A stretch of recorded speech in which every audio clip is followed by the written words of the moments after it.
बिजली मिले, किसानों को सड़क की सुविधा हो, किसानों को फसलों के दाम मिले। राजीव गांधी ने हमारी 1 घंटे की वार्तालाप में बहुत सारी बातें मानी थी। उसके बाद हमने मुड़ के नहीं देखा।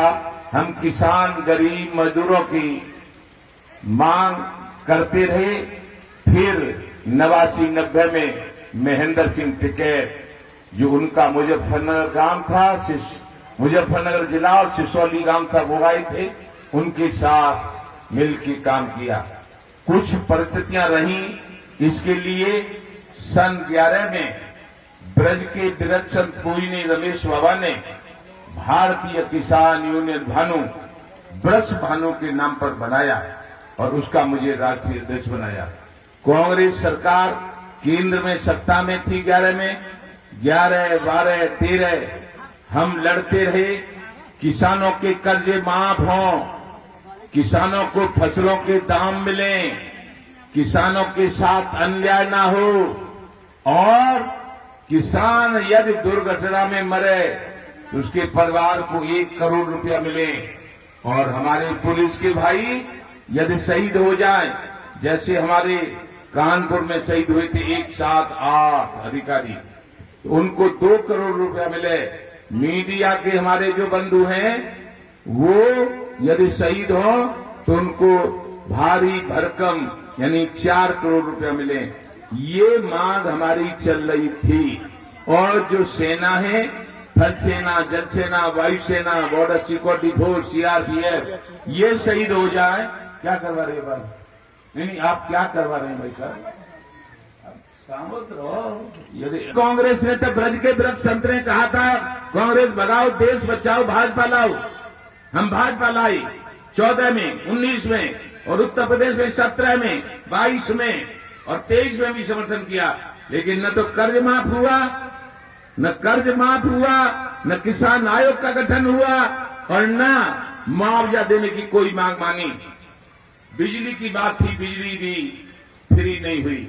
अब हमने भारतीय किसान भानु और इसी में से किसान क्रांति दल बना लिया है। क्यों? कि सत्ता किसी की दादा लाई संपत्ति नहीं है।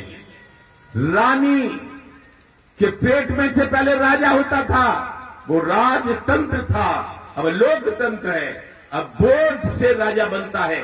तब जब वोट से राजा बनता है और 80% किसान और मजदूर इस भारत में रहते हैं, हिंदू, मुस्लिम, सिख, ईसाई, जैन, बौद्ध, भारत की समस्त राजनीतिक पार्टियों ने भारत की समस्त जातियां बांट के रखी हैं। हमारा निवेदन है, सब एक हो जाओ। और यदि आपको अपने बच्चों का भविष्य, आने वाली पीढ़ी का भविष्य उज्जवल करना है तो किसान क्रांति दल की तरफ देखो।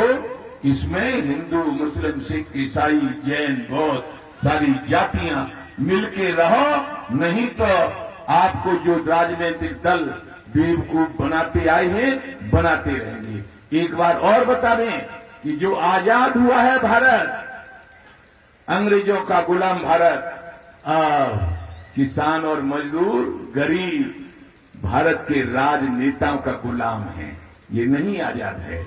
आजाद किसे नहीं है कि उद्योगपति अपनी जो सामग्री बनाता है उसकी कीमत स्वयं लगाता है, और हम गेहूं बनाने, गन्ना बनाने, और कीमत सरकार लगाती है।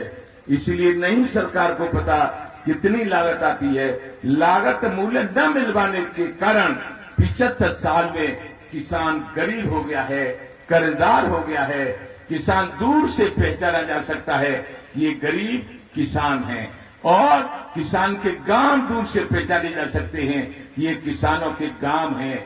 न कहीं सीमेंट है, न कोई कुछ है, लेकिन ठाट तो हैं राजनेताओं के और उद्योगपतियों के। तो यदि हमारी जो नहीं सुनता, हमारी जो नहीं मानता, उसके लिए हम भी वोट नहीं करेंगे। और आपसे निवेदन करेंगे कि भारतीय किसान भानु में सदस्य बनो और भारतीय किसान यूनियन भानु के अलावा जो किसान क्रांति दल है उसमें भी पदाधिकारी बनो और एक रहो, नेक रहो और अपने लिए कुछ करो। किसान एकता जिंदाबाद। भारतीय किसान भानु